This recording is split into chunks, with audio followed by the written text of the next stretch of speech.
Ketika Anda punya mobil banyak, punya uang banyak, itu artinya Anda untuk senang itu tergantung banyak hal. Mobilnya banyak, uangnya banyak.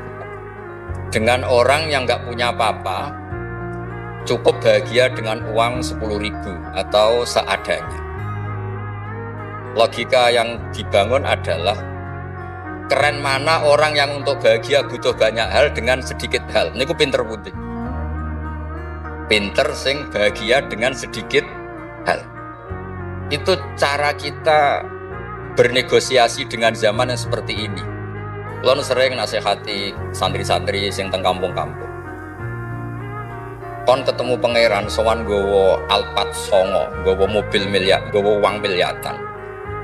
Dengan sowan pangeran gowo sujud, yang mesti dibenarkan Allah itu pasti sujud. Nah sekarang itu niki wonten niki majelis mas saya ini wonten babat. Lalu sering menghindari dari acara-acara publik bukan karena apa-apa, supaya orang itu terlatih nyaman dengan Allah Subhanahu wa taala. Kula niku termasuk kalau boleh kula sering cerita Mbak, kecewa kula ora boleh kecewa. Wong ape mulya wae ngenteni ngomong ning panggung, wong ngaji kok ngenteni ning panggung diundang. Itu biayanya mahal. Riyen mboten kiai ikhlas zaman Mbak Fayumi, ide kula Mbak Hanit itu ketemu ngaji ana takok yo ngaji. Sakniki ngaji niku panggung, sound sistemnya rapi, kiai ini kecewa. MC-nya maklaran yang kecewa. Repot. Beragama itu menjadi mahal. Kulo nu sering ditanya sama sebagian kiai, kenapa Gus Jinan tidak jaga protokol dalam ilmu? Kulo cerita, dulu Rasulullah Shallallahu Alaihi Wasallam, niku melampah-melampah, gimana melampah-melampah? Niku tiang biasa nyegat di tenggalan. Ada perempuan Imro'atun min Khos'am. Niku Nabi pas masih berkendara, masih di atas unta. Ya Rasulullah, inna faridotawa ala ibadi adrokat abi syekhon kabiron. La yastati'u ayastamsika ala rohila. Wa fi riwayatin ayasbuta ala rohila. Niku boten terus Nabi tersinggung. Kok ninggalan, sowan, go gulon, boten nanti. Kulo nu sering lampah-lampah teng pasar pandangan kalian anak kulo sering ketemu ibu-ibu ditakoki, Gus beneran ketemu jenengan badhe sowan, kowe apa badhe tanglet, anak kulo nu istikhadah senang kene ae gak repot. Jawab kalian ngadeg-ngadegan. Nak ke latihan kok Mas Umar Faruk boten saged mutolaah riyin. Gayane ngongkon sopan wong ya asline ya mutolaah sik nih. Niku jelas di jalan. Ya Rasulullah, jenengan ibadah haji, sayang bapak kula niku pun lumpuh. Tidak bisa ikut haji.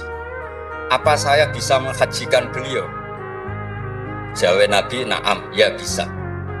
Semenjak itu dikenal ada dua haji amanah. Satu orang yang sudah meninggal, kedua yang masih hidup tapi nopo lumpuh. Disebut hajjul ma'dud, hajinya orang lumpuh. Dan saya di mana-mana kampanye ini supaya ada kesadaran kalau secara teori nggak mungkin haji, niku saged diamanahkan meskipun belum nopo meninggal. Disebut hajjul ma'dud. Nah untungnya begini haji ma'dud. Niki wonten majelis Dewan Masyayikh sekarang tuh fatwa itu kalau nggak punya otoritas juga didengar. Ruwet. Kalau jenengan kadung meninggal, itu kalau tidak niat haji tetap sama Allah ditulis tidak haji meskipun anak cucu jenengan menghajikan. Karena menghajikan orang yang sudah meninggal dan tidak niat haji itu hanya untuk mengesahkan warisan. Karena sebagian warisan ini harus digunakan untuk apa? Haji. Tapi kalau jenengan masih hidup dan lumpuh, nggak mungkin haji. Jenengan berkontribusi niat. Wes jom kairiku tua iku dol go kajiku. Innova iku dol go hajiku. Dia ikut berkontribusi. Lalu kalau sering kampanye monggo kalau masih hidup tidak mungkin haji, ikut memutuskan sekarang juga haji. Namanya hajjul napa? Ma'dud. Sehingga jenengan ikut komitmen niat dan ikut memutuskan. Niku riyen nggih namung niku kan cerita, Mbak cerita Mbak Fayumi ikhlas, Bu Yohanit ikhlas. Niku Nabi ketemu tenggalan ditakok, ora usah ngenteni bahsul masail terus untuk sangu, untuk podium, untuk panggung. Ruwet. Kerepotan. Nah dulu bahsul masail itu hanya untuk diskusi mas'alatun muhtamilah. Satu keputusan fikih yang memper kanan memper kiri itu memang butuh diskusi. Karena memang ada kemungkinan A, kemungkinan B. Kalau nggak perlu diskusi, memang kaulan wahidan itu dulu ya ketemunya di Jawa. Saya beri contoh Mas Faruk, supaya sampean ngaji ini tambah tahqiq. Misalnya begini, saya ini kalau sama Gus Mail, Mas Mail, yang harus hormat siapa? Kalau menurut struktur keluarga kulo ini pernah nom. Tapi nak guys struktur umur, ambek mau jadi pengurus besar, mau jadi ini. Ya mbak sing hormat kulo. Lalu yang dipakai yang mana? Struktur umur, apa struktur keluarga, apa struktur alim? Karena kita pasti punya status di bab alim ini, di bab umur bagus ini. Terus sampean ketemu wong melarat. Wong melarat itu fadilah luar biasa. Wong sugih fadilah dermawannya biasa. Kalau dua orang ini ketemu yang harus hormat siapa? Sing melarat hormat wong sugih hormat wong melarat. Mboten saged ajare bapak kula ngeten. Ana wong melarat tuh matur teng bapak. Enak udah di wong sugih. Poso ora usah kerja, setengah-tengah ning omah ngenteni maghrib. Nah wong melarat tuh wis poso, macul, buruh. Repote koyo nopo? Terus wonten wong sugih, sing jawab yang sugih. Enak wong melarat biasa ramangan. Wong sugih wis esuk pecel, awan rawon, sore sithik nyate. Jadi yang ditinggalkan banyak. Nah sampean kan wis biasa ramangan. Iku jenenge muhtamil. Setelah didiskusikan ternyata sama-sama repot. Nah itu yang perlu musyawarah Mas Wan. Ada masalah sing muhtamilah. Karena memang kita tidak bisa menjawab dengan kaulan wahidan atau dengan al-mansus. Nah, dulu ini cerita dulu. Ada ibadah-ibadah yang mujma' alaih sah. Misalnya kita kalau sujud kan dilatih umirtu an asjuda ala sab'ati agumin. Al-jabha wal yaden wal rubaten wal kodamen. Al-jabha 1, yaden 2, rubaten 2, kodamen 2, berarti 7. Kalau Anda sujud melibatkan anggota 7 itu disepakati apa? Sah. Tapi ulama dulu zaman Imam Syafi'i, beliau zaman ngarang al-um itu sudah ngeper. Wa yahtamilu ayyasihas sujud bil jabhati faqat. Li anna nabiyya da'a fi sujudi sajata laka wajhi wa lam yadhkur al-yadan wa rubaten wal qadamen. Bisa saja sujud itu cukup diljabah sudah cukup karena Nabi ketika berdoa hanya ngendikan sajata laka wajhi. Nabi tidak menyebut dua tangan, dua rubaten, dua qadamen. Nah ini namanya muhtamil. Nah kiai-kiai kita, guru-guru kita, kados Kiai Fayumi, kados Mbah Hanid, niku nggak mau resiko. Kamu nyari yang mesti sah. Gini pun melibatkan 7 anggota. Tapi untuk orang lain yang mungkin teng desa-desa terbelakang, kamu pakai kaul yang mungkin sah. Dan itu menjadi adat guru-guru kita. Kanggo awake dhewe disiplin, kanggo wong liya napa? Longgar. Karena kalau tidak begitu, kalau ilmu Anda tidak cukup pakai standar ideal, nanti orang desa-desa yang sujudnya angkrang-angkrang, Bang. Terus dianggap buatan apa? Sah.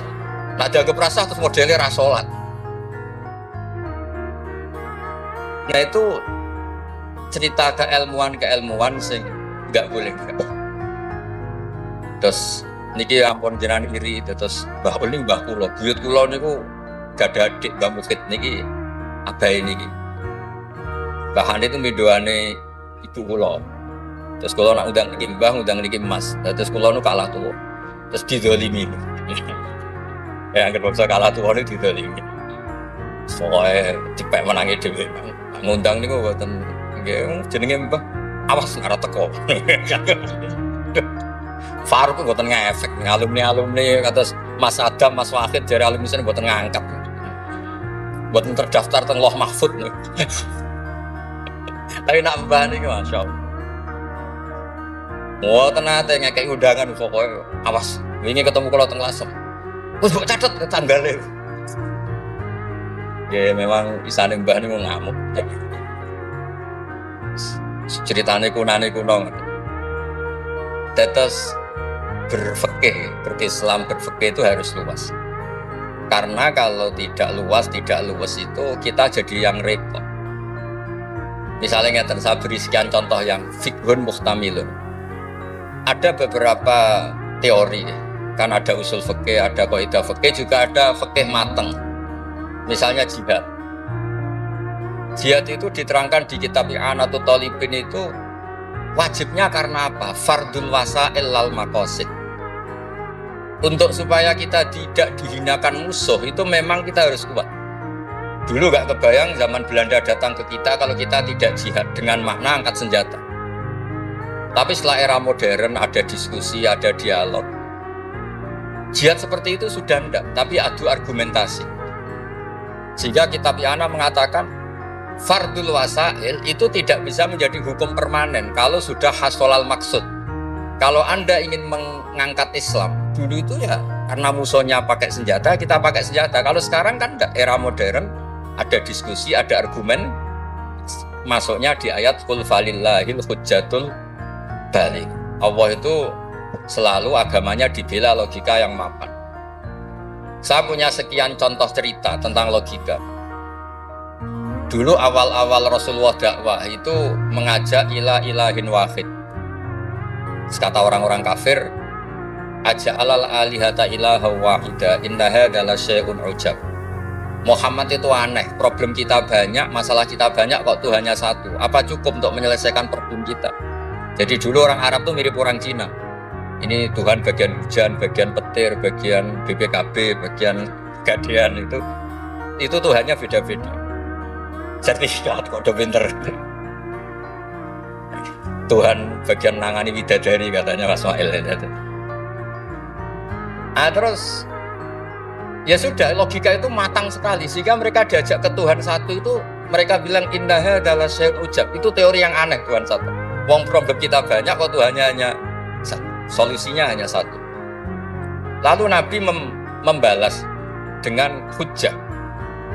Kata Nabi, andaikan kamu jadi buruh, jadi pekerja, kemudian majikan kamu banyak, perintahnya beda-beda, dan yang kalau nggak dituruti marah. Kamu menuruti satu, meninggalkan yang satu, menuruti satu, meninggalkan yang satu, mengabaikan yang satu. Enak mana punya majikan banyak sama majikan satu? Ya enak satu Muhammad. Mereka masih bilang Muhammad, belum Rasulullah. Terus kata Nabi, begitulah. Wa rabbukum sayyidukum. Tuhan kamu itu Tuhan kamu. Kalau banyak-banyak kamu yang bingung. Ya sudah, Tuhannya satu aja.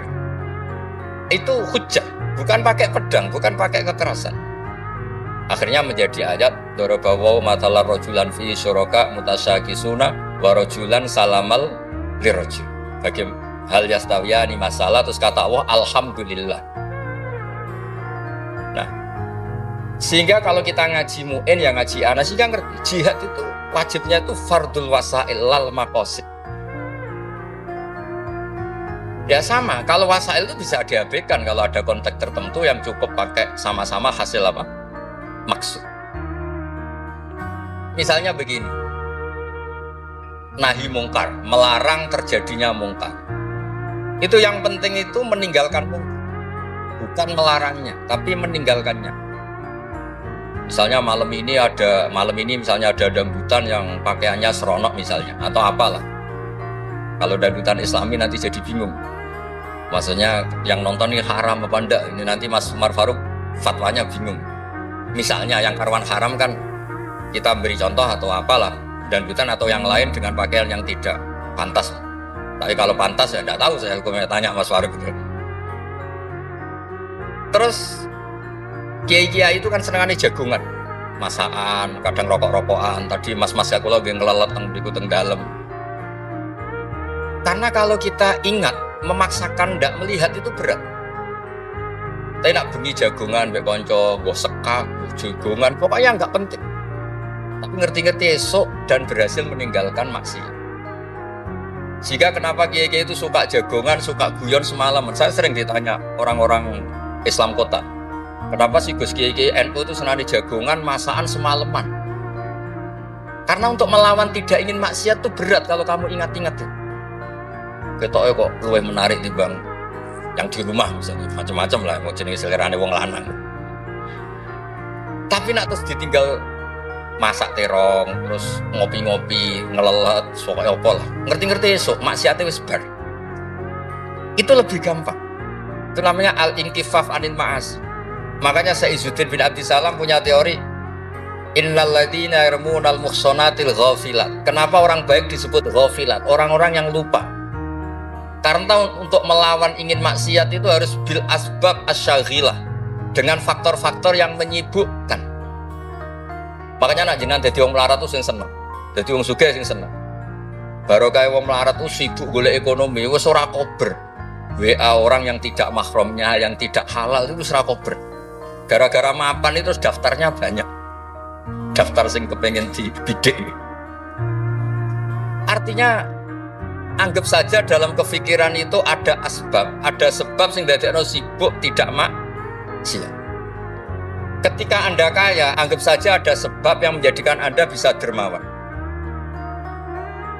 Nah, ilmu seperti ini di pondok mulai gak dipelajari. Jadi kalau suwon, kalau bolak-balik matur. Kenapa baik sama banyak orang?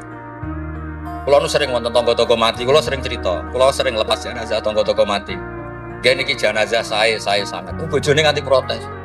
Apa lagi Gus, bojoku suwengi-suwengi ku ndelok TV. Suwengi-suwengi bar ndelok TV ya turu ngorok.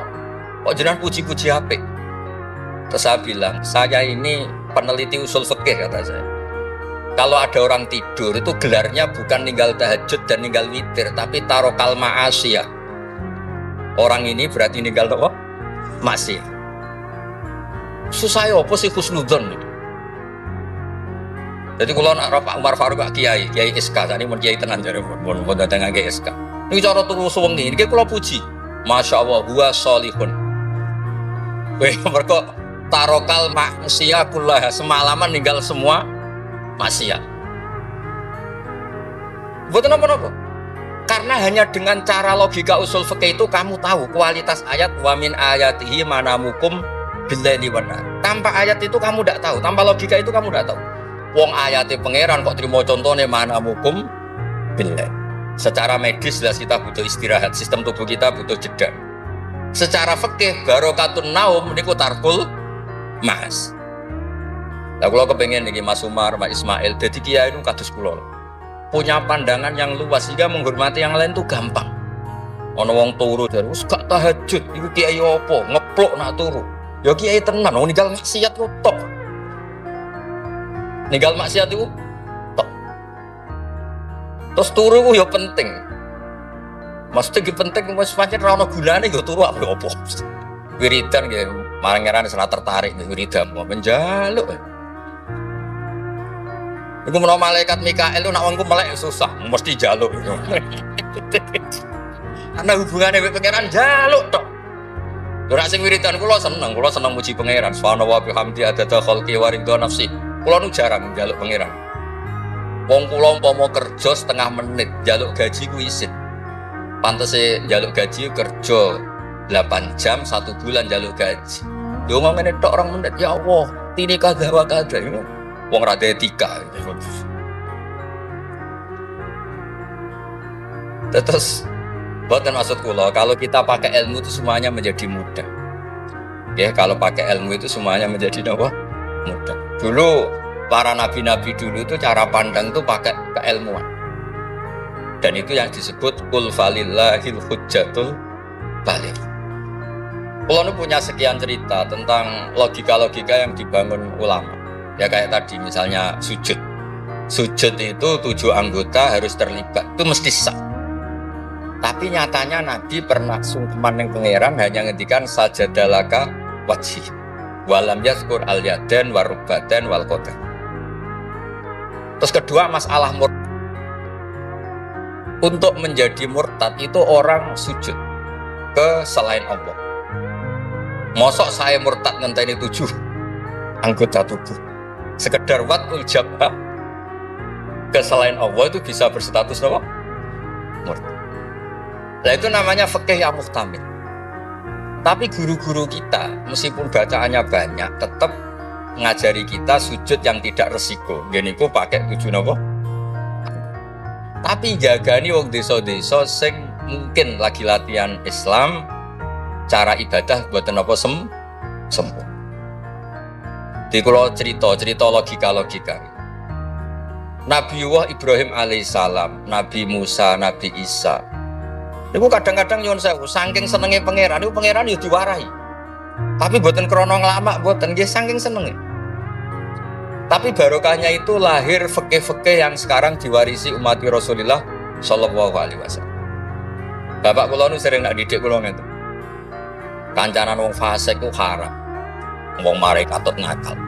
Tapi nak diwalik, bina wong fasik iku apik. Iso bina nak kancanan. Ku mulai senam tak baleni maneh. Sampeyan kancanan wong fasik itu enggak boleh. Nanti ketularan apa? Fasik. Tapi kalau bina orang fasik boleh ndak? Bina loh. Boleh kan? Bisa sunat, bisa wajib. Tapi kowe iso bina nak kancanan. Meskipun agak berjudi sing katut sapa. Nah, sing katut apa sing saleh dadi fasik, apa sing fasik dadi saleh. Nah, dan seperti itu muhtamilun. Karena kita mau hukumi sunat, jebule sing saleh dadi fasik. Ngukumi haram ternyata banyak dari pertemanan ini sing fasik dadi saleh. Ada hal-hal yang kita tidak perlu ngambil keputusan karena ini nanti diuji di lapangan. Sebab itu Nabi itu gak pernah ngambil kesimpulan baku di hal-hal yang sifatnya apa? Sosial. Ayat fa'fu anhum wasfah ya banyak, ayat tegas ya banyak, ayat setengah tegas, setengah gak tegas ya banyak. Karena di bab-bab sosial itu ada muqtadul hal, ada kondisional. Nah ini yang masalah-masalah sing wow didawakan Mbak Fayumi, Mbak Hanit itu seneng ilmu. Di sejarah agak unik tentang keluarga kulo. Ibu kulo namanya Yohanit. Yohanit itu nama ibunya Nabi Musa. Kebetulan punya mbak Minduan namanya Yohanit juga mondok. Mondok teng Joso terus mulai itu disenengi mbah kulo. Terus rabi terus mbak Ul. Buyut kulo. Terus Mbak Mufid wafat angsal Mbak Fayumi. Terus Mbak Hanit riyen cerita kulo, aku di bojo loro iku ahli falak kabeh. Riyen Mbak Mufid enggak ahli falak, Mbak Fayumi ahli. Modelnya anaknya bebo ora krungu nak diceritani alime bapak es. Kok wedi kon niru. Kula roh lah kelakuane Gus-gus kula roh apal. Jadi agar diceritani alime abae iku bebo tawadhu, bebo kon niru apa tadi. Terus kula suwun lah di bab-bab tertentu itu baca itu harus baca. Kula gadah kitab namanya Khilyatul Auliya. Niki cerita terakhir kula. Wonten orang tabiin itu alim alama mimman yutawassalu bihi, orang yang termasuk dipakai wasilah saking soleh, namanya Muhammad bin Munkadir. Niku muridnya Jabir bin Abdillah. Niku nak wonten tiang fasik mati, tiang fasik mati misalnya nyuwun sewu ana wong kok mati oplosan niku kesusu nyolati. Padahal mainstream ahli fikih saat itu kalau ada orang fasik meninggal sebaiknya yang sholat jangan banyak-banyak. Mau nggo syarat gugoro fardhu napa kifayah. Saya ulang lagi, mainstream fatwa saat itu nak nong fasik mati sing salat aja akeh-akeh. Mau nggo syarat gugoro fardhu napa kifayah. Nanti kalau semuanya ikut mensolati dikira gak ada bedanya orang soleh dan orang napa fasik. Tapi Muhammad bin Munkadir itu orang yang kesusu teko. Ditanya, "Lima tusolli ala hadzal fasik?" Kenapa engkau begitu senang, begitu semangat nyolati wong fasik? Jawabannya unik, di luar dugaan banyak orang. Kalau apa? Jawaban itu, inni astahyi minallah ayya'lama minni anna qudratahu ta'jizu an ahadin min khalqi. Itu yang dipakai Kiai Jawa. Aku iku isin mbek pangeran. Nak delok wong fasik kemudian Allah melihat hati saya seakan-akan Allah itu pasti tidak maafkan dia. Jadi intinya beliau datang itu sebagai kepastian tauhid beliau sendiri bahwa maghfiratuhu wasi'at kullasy wa rahmatuhu ammat kullasy. Lagi NU Kiai Jawa gitu, ketemu wong fasik ya tidak mau nih saja sekarang fasik nanti soleh. Yang sekarang soleh ya naudzubillah min dzalik saja suatu saat tidak soleh. Wong barang sosial ora mesti kabeh. Kayak apa dulu Umar ingin bunuh Nabi tapi malah dapat napa?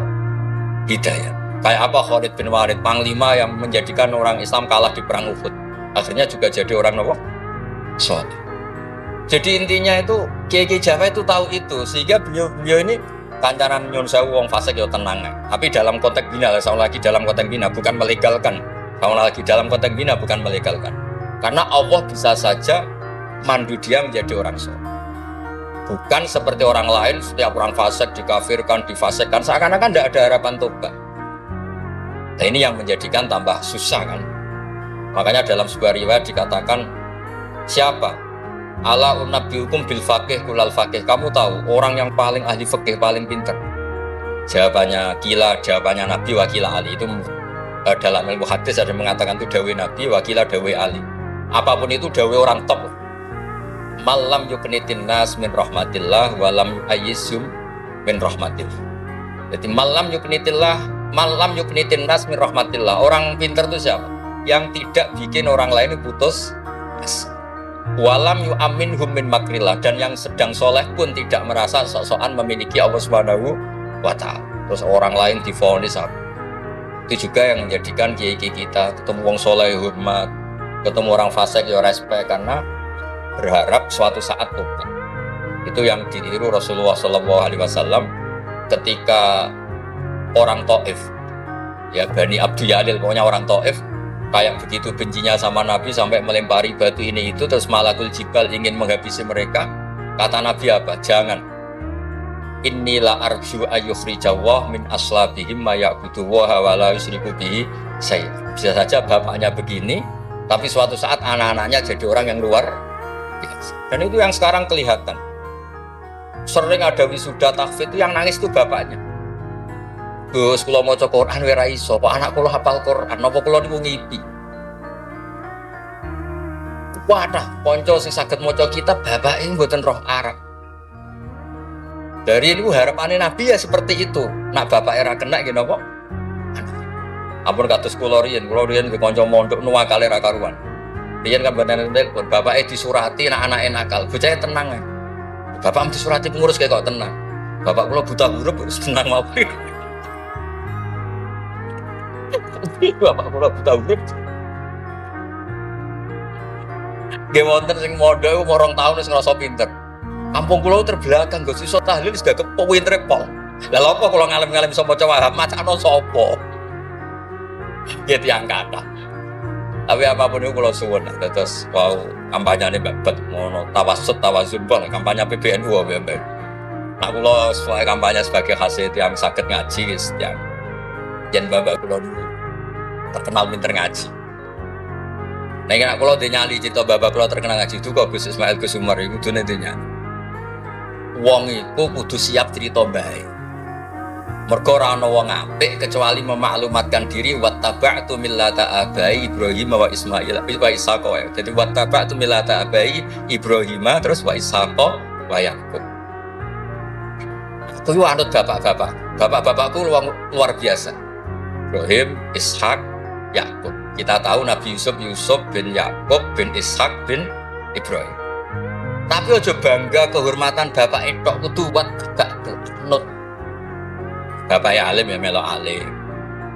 Nah, bapaknya ahli falak iso falak. Nah, bapak untuk salam template rapopo ditiru ya rapopo. Mosok untuk repot tok rantuk seneng ya gak apa-apa lah. Islam tuh fid dunya hasanah wa fil akhirati napa? Hasanah. Ojo kok fid dunya hasanah gelem. Bareng bapak yang alim, bapak yang alim iku wong dhisik, wong saiki kok ora oleh ngoten niku mangsa. Kula sinau tafsir Bedawi niku kitab gadane Mbah Mufid disilai lek kok lek Lukman. Riyen niku saking radine dhuwit. Kitab tafsir Bedawi niku kula roh tulisane Basal nggih Basal misanane Mbah kula nggih misanane niki misanane Basal nggih kondang. Terus Mbah Badiah niku Mbak Yune apa ini? Adik buyut kula ajane buyut kula paling barep, ajane nak menang buyut menang kula kabeh. Buyut kula niku barep. Jadi gara-gara buyut kula barep kula generasi ke-6 niki generasi ketiga terus digo kalah-kalan ngoten iki. Tapi alhamdulillah barokah barep menawa dongane ngalim luwih dhisik. Jadi sampai pangeran di ACC riyen terus saya. Terus riyen niku wattaba'tu millata abai. Kula sering didhawuhi Mbah Mun ketika kula mulai ketok ngalim iku barokah mbah-mbahmu lasem, mbah-mbahmu kajet. Mergo Allah ora dadekno generasi top kecuali Allah nyebut mbah isik. Bariku lagi amma al-hidayah. Ini kok Allah nyebut ulaikal ladzina an'ama Allahu 'alaihim minan nabiyyin. Orang-orang baik sih disebut babai min dzurriyyati Adam wa mimman hamalna ma'an. Terus wa min dzurriyyati Ibrahim wa is nembe wa mimman hadaina wastabaina. Jadi Allah gak ada adat nak wong saleh mesti didelok babai. Ngergani. Ono tanah ijek melarat tetap mulang, dikira babat masih melarat telah susah lah zaman Mbak Fayub melarat kita tetap mulang. Nak wong mboten kiai kan kesel istirahat. Kesel istirahat. Kiai mboten keselah napa? Mula. Lha iku sing diregani bapak kalian Allah. Lan Allah nak nyebut wong soleh mesti disebut ku babae. Min dzurriyyati Adam wa mimman hamalna ma'an. Terus sampai wa min dzurriyyati Ibrahim wa Israil terus lagi wa mimman hadaina wastabain. Terus kemudian hidayah itu siapa saja. Tapi selagi jadi mbah-mbah alim niku disebut riyen kalian Allah. Mergo Allah kepen ngregani jasane mbah. Sampai Rasulullah sing Sayyidul Khalqi sing karuan mesti wong apik. Ketuane bahkan tetap disebut millata abikum Ibrahim. Terus niki nggih cerita teng Gus-gus teng ning kersane aja niru mulyane tok ya niru ngalime. Anak mulyane wancen alumni ambek Gus ya tetep nyucup pokoke hormat mek mantu ya nyucup ora walim ora kok cucak-cucuk. Seteku ya ana regane kabeh ana napa? Ana regane. Dados wonten wat taba'tu millata abai Ibrahim wa Ishaqa wa Yaqub. Dadi yo nyebut bapak tapi yo nyebut wat taba'tu. Aja nyebut mbah-mbah iku agah tapi mboten apa? Wat taba'. Nggih niku mawon niki kula wau matur kula nipun uzlah mun pamit saja acara ngene nak ngaji kula wis ngaji sing gampang-gampang mawon. Ngaji kok repot nganggo podium, nganggo maklar, nganggo wae nak jenengan iskal hukum tangkret kula ketemu teng dalan kula jawab. Kados wau imro'atun min khos'an. Nabi nu gampang ketemu teng dalan ditakoki gitu dijawab.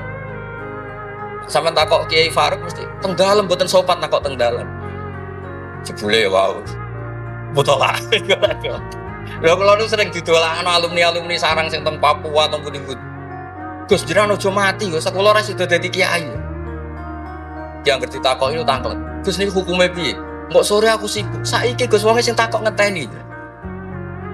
Bareng pun kula jawab ya dijawab ndekne kok pinter-pinter dhewe. Ya ora muni jare kula. Tapi wau jare ketikane babat kiai syaratnya ikhlas ngoten niku kula ya ora piye-piye. Ya wong gremeng sithik-sithik. Syaratnya ikhlas.